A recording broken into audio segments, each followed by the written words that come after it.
Zach, David, thanks for joining me today. Hi, Thank Steve. you for having us. Hey, good to have you guys. Before we get started, just want to remind folks, visit selectfincap.com, get on our free newsletter to hear interesting real estate news like homes are getting smaller. This is actually a trend that's been going on for a few years, but it shows no signs of ending, especially with material costs, building costs getting higher. We're seeing houses, new home construction, continually having smaller floor plans, less size to them. And it's now getting to the point where some industry analysts are worried that you could actually see people just decide to stay in apartments, especially with some of the amenities they have, rather than purchase houses that are increasingly becoming the size of apartments. Zach, David, you guys have any thoughts on this trend we've been seeing really for the past few years build momentum? Sure. Well, I think that first, David, thank you for joining. It's nice to have you for the first time, and I'm interested to hear your insights.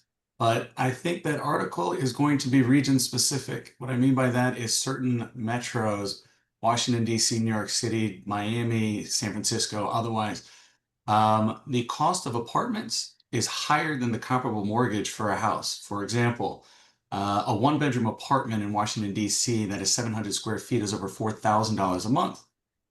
The comparable house that is four to $800,000, that is three times the size, almost 2,000 square feet, has the same mortgage. So you would be remiss to stay in an apartment that's smaller.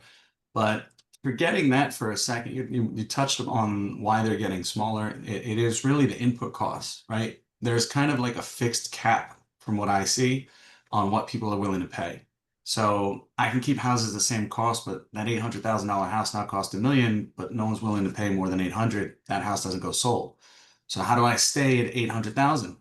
I lower my building cost. The only thing I can do, shrink the size of the footprint. So I think that unfortunately for a while, especially until tariffs and uncertainty exit the market, interest rates potentially come down or normalize, and you stop having a lot of macro uncertainty, that you're not going to see prices stabilize, and that you're going to continue to see some shrinkage in terms of building envelopes. So Yeah, I think some. Yeah, go on, David. What was your thought? I've noticed actually the same thing what Zach was saying in the Florida market. A lot of people are not really buying anymore. There's a lot of homes for sale because, especially with Florida, how they are with insurance and everything, you're not really getting the bang for your buck that you used to get. You used to be able to buy a house. Let's take the New York City market, for example, or New Jersey. You were getting a lot less house than you are now, and Florida is growing so exponentially that it's almost unattainable the prices of houses that they're looking for right now. So I agree with that with the apartments. You see a lot of people looking for more affordable options than just straight up buying houses. Yeah, I was going to add to your point, Zach, about this being to some degree market specific. I think it's actually increasingly becoming generational specific. We've seen older people with larger houses staying in those larger houses. They've got that low mortgage or they've paid off the mortgage. And even though it's more house than they need, they're staying in those big houses.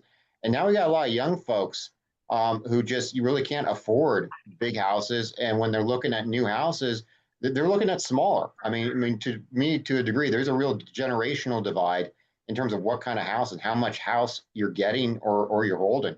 That's an aspect of this market too. I mean, I can tell you from experience, you're not getting much house in Florida for let's say $500,000. You're getting, if you're lucky, 2,000 square feet. Yeah. Good point. Hey, thanks for the insights, guys. Feel free to comment. Let us know what you're seeing in your markets, what you're thinking about this trend. How small can the houses actually get? Are we headed towards Barbie houses? How small can they get? Yeah. Hey, give us a thumbs up if you enjoyed the video. Subscribe on the YouTube channel and visit the website again, selectfincap.com. Get on our free newsletter and sign up to also to get a look at exclusive commercial real estate investment opportunities. Thanks a lot, guys. Nice.